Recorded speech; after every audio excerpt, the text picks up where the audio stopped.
시청자 여러분 안녕하십니까? 헬로티비 뉴스입니다. 네, 저희 저번에 과일 얘기하다가 복숭아 얘기한 적이 있었는데 네. 사실 저는 멜론도 정말 좋아하는데 맛있죠. 이게 혼자 먹기가 크기도 크고 껍질 까기가 불편해가지고 맞아요. 좀 어렵더라고요. 1인 가구는 살 때 좀 부담이 되죠. 맞아요. 근데 이게 좀 최근에 개량된 품종이 우리 지역에서 나왔다는 소식이 들리던데. 네, 맞아요. 그쵸? 실제 멜론인데 이게 사과만 하대요, 크기가. 그래서 이름하여 애플 멜론입니다. 네. 보통 이제 제주같이 열대 과일을 키우는 곳에서 재배가 될 것 같은데 양주시에서도 볼 수 있다고 하거든요. 김소영 기자가 현장에 다녀왔습니다. 사과만한 크기의 멜론의 모습을 띠고 있는 애플 멜론은 제주도에서 처음 재배하기 시작했습니다. 무게는 1kg 이내, 평균 당도는 15에서 16브릭스로 달며 기존 멜론에 비해 열흘 정도면 수확이 가능하다는 장점이 있습니다. 특징은 기존 멜론보다 당도가 높고 껍질이 얇으며 또 사이즈가 작고 이제 네트 멜론을 많이 보셨을 텐데 우리 지금 애플 멜론은 무 네트 멜론입니다. 멜론 표면에 네트라고 해서 가로 세로 줄무늬가 있는 것을 일반적으로 멜론이라고 부르고 애플 멜론은 줄무늬가 없어 무네트 멜론이라고 불립니다. 이제 품종 차이인데 맛에는 당도에는 둘 개의 큰 차이점은 없고 또 어떻게 재배하냐 품종에 따라서 각자의 특징에 따라서 당도가 결정되는 거기 때문에 이렇게 무네트다 네트다 해서의 당도가 결정되는 건 차이가 큰 건 아닙니다. 이 애플 멜론이 경기도 양주시에 첫 등장했습니다. 양주시 농업기술센터는 틈새 소득 작목으로 따뜻한 지역에서만 재배하고 있던 애플 멜론을 도입했습니다.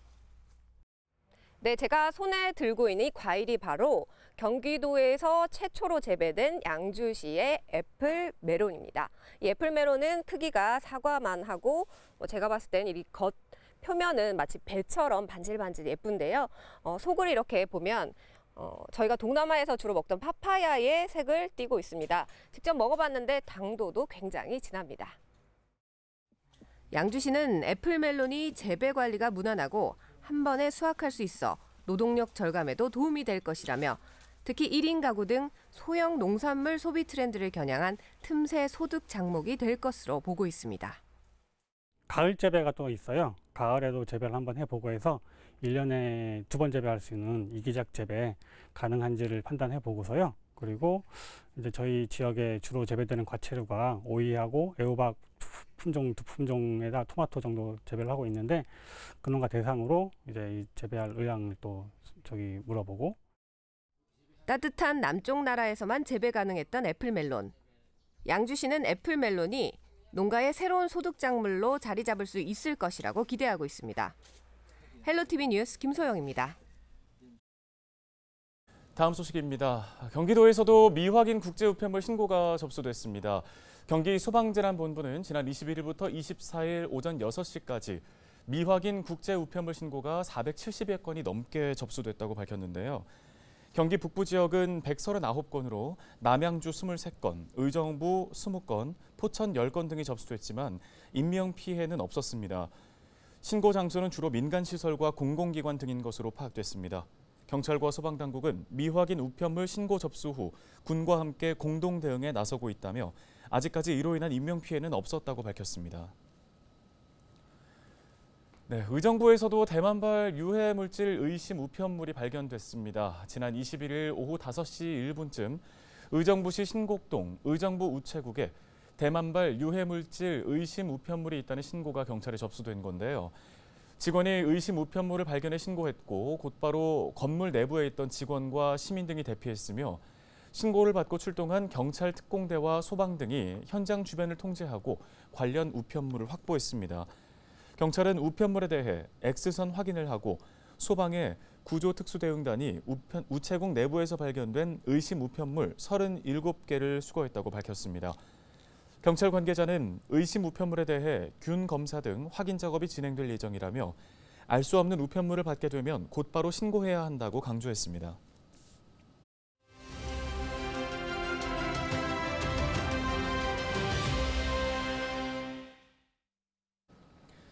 양주시에 인공 서핑파크가 들어선다면 어떨까요? 특화 관광 개발 사업을 향한 양주의 발걸음이 바쁜 모습입니다. 네, 양주시 전략유치팀의 정현태 팀장 전화 연결돼 있습니다. 안녕하십니까?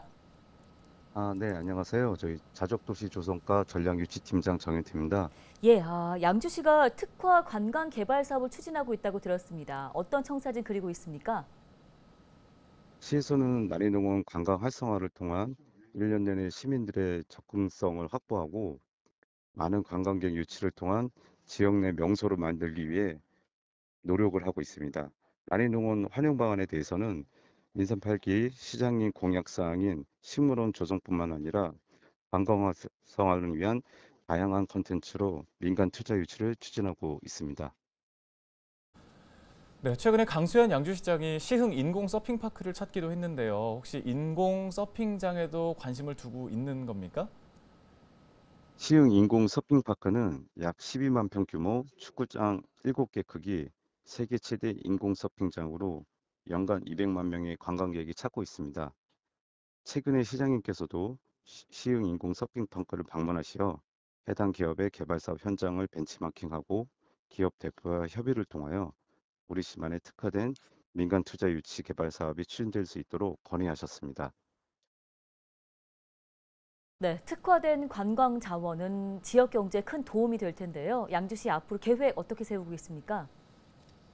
우리 시는 문화 관광 개발에 있어서도 미래 투자 가치가 있는 문화 관광 자원이 풍부한 도시입니다. 다만 군사시설 보호구역, 문화재 보호구역 등 각종 규제로 인하여 민간 투자 유치가 어려운 상황입니다. 이 점 또한 우리 시의 투자를 희망하는 기업들에게 큰 장애 요소로 인식되고 있습니다. 특화된 관광개발 사업이 민간 투자 유치를 이끌어내는 것은 진한하고 경쟁력 있는 관광 사업으로 성장하기 위한 많은 노력도 필요합니다. 특히 시민들의 관광 수요에 부응하는 민간 투자 유치를 적극적으로 추진해서 우리 시의 볼거리, 즐길거리가 풍부한 명소가 지속적으로 만들어질 수 있도록 최선을 다하겠습니다. 네, 알겠습니다. 오늘 말씀은 여기까지 듣겠습니다. 양주시 정현태 전략유치팀장이었습니다. 먼저 구대의회가 출범한 지 벌써 1년이 됐습니다. 그동안 1년에 잠시 소회를 말씀드린다면 우리 구대의원 7분이 시민을 위한 감동의정을 실천에 옮기겠다는 그런 의지를 가지고 시작을 했습니다. 시민의 목소리를 더 크게 듣고 많이 뛰겠다는 그런 생각으로 지금 하고 있고요. 여야를 구분하지 않고 우리 동두천에 필요한 사업이라면 서로 머리를 맞대고 정말 한 번도 반대를 위한 반대를 하지 않고 있습니다. 그래서 항상 의장으로서 동두천시 전체 발전을 위해서는 늘 고민하고 그 방향을 제시하면서도 편안하고 듬직한 심부름꾼으로서 시민 여러분들과 함께 하겠다는 말씀을 약속드립니다. 저는 처음에 7대 의회에 들어와서부터 초심을 잃지 않고 또 현장 중심 의정 활동을 펼치겠다고 했고 지금도 그 마음 변함이 없습니다.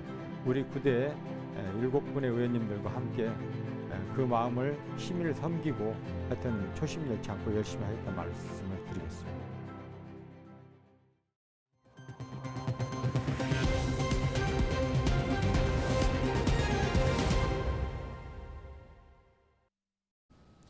다음 소식입니다. 드론 작전 사령부가 포천시에 창설될 계획인데요. 백영현 포천시장이 드론 작전 사령부 관련 상생협의체 구성에 공감했습니다. 백 시장은 드론 작전 사령부 반대 시위를 진행 중인 연재창, 김현규 포천시 의원을 만났다고 밝혔습니다. 시의원들은 주민 의견 수렴과 지역 발전 방안 협의를 위해 국방부와 상생협의체를 구성해야 한다고 주장했습니다. 백영현 시장도 상생협의체 구성에 공감하며 국방부에 건의문을 전달하는 방침을 검토 중인 것으로 알려졌습니다. 민선 8기 동두천시의 공약 사업 완료율이 34%인 것으로 조사됐습니다. 동두천시는 민선 8기 공약 사업을 자체 점검한 결과 모두 15건을 완료해 34.1%의 완료율을 보였다고 밝혔습니다. 완료된 사업은 동두천시 산후조리비 지원과 보육교직원 복지 혜택 확대, 비대면 치매 조기 검진 시스템 도입 등입니다. 지난해 7월 출범한 민선 8기 동두천시는 모두 9개 분야 44개의 공약 사업을 추진하고 있는데요. 특히 GTX-C 동두천 연장과 재생병원 조기 개원, 문화예술의 전당 건립, 국가산업단지 30만 평 확대, 청년 및 신혼부부용 임대주택 건립은 5대 핵심 공약으로 꼽고 있습니다. 양주시가 오는 11월 10일까지 출생 미등록 아동 확인과 연계한 주민등록 사실조사를 실시합니다. 양주시는 조사 기간 중 출생 미등록 아동 신고 기간을 함께 운영할 방침인데요. 지역 시민단체와 협력해 출생 미등록 아동에 대한 신고를 독려하는 범국민 캠페인을 전개하는 한편 출생 미등록 아동 지원 특별팀을 구성해 긴급 복지와 법률 지원 등 통합 서비스도 지원할 계획입니다. 경기 북부 장애인 복지 종합지원센터가 양주시에 문을 열었습니다. 센터는 장애인 복지 서비스 향상을 위한 거점 기관으로 장애인 복지 종사자 교육 지원과 장애인 복지 지원 모델 개발 등의 역할을 맡게 됩니다. 센터에는 경기도 보조기기 북부센터와 경기도 장애인 생산품 전시장, 경기도 시각장애인 복지관 등이 입주해 있습니다. 연천군이 행정안전부의 제도 개선에 맞게 다음 달 1일부터 불법 주정차 주민신고제 기준을 변경하고 주정차 금지 구역을 기존 5곳에서 6곳으로 확대 운영합니다. 기존 주정차 금지 구역은 횡단보도와 어린이 보호구역, 소화전, 교차로, 모퉁이, 버스 정류소 5곳입니다. 여기에 8월부터는 인도구역도 주정차 금지 구역에 포함됐습니다. 주민신고제 운영 시간은 주말과 공휴일에 관계없이 24시간 운영됩니다.